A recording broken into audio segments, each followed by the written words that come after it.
नारायणगाव जुन्नर रोडवरील अतिक्रमणधारकांना अखेर पोलिसांकडून समज। नारायणगाव जुन्नर महड रस्त्याचं काँक्रिटीकरण, बंदिस्त गटार, त्याचप्रमाणे पेव्हिंग ब्लॉक बसवणे।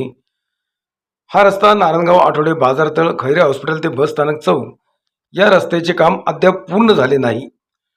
पूर्व वेशीपासून नारायणगाव बस स्थानक चौक पर्यंत दक्षिणेकडील बाजूचे अतिक्रमण काढून ड्रेनेज लाईन, शेजारी ग्रामपंचायत पिण्याचे पाईपलाईन, त्या शेजारी विद्युत वाहक लाईन केलेली आहे।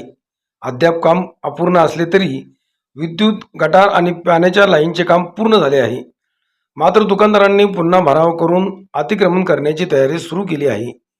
ही माहिती सार्वजनिक बांधकाम विभागाला समजली असून त्यांनी नारायणगाव पोलिसांना समज देण्यासाठी विनंती केली असल्याचे समजते।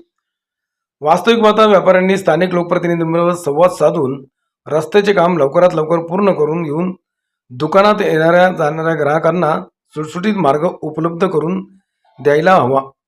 मात्र तसं न करता कोणी लोखंडी जिना टाकून तर कोणी भराव करून अतिक्रमण वाढवण्याचं काम सुरू ठेवले आहे। खरं तर हा राज्य मार्ग असून या मार्गावर रस्त्याच्या मध्यापासून वाणिज्य बांधकाम अर्थात म्हणजे दुकानदार 30 मीटर आत बांधकाम करणं आवश्यक आहे, परंतु तसं होताना दिसत नाही। आज पोलिसांनी समज दिल्याचे समजते।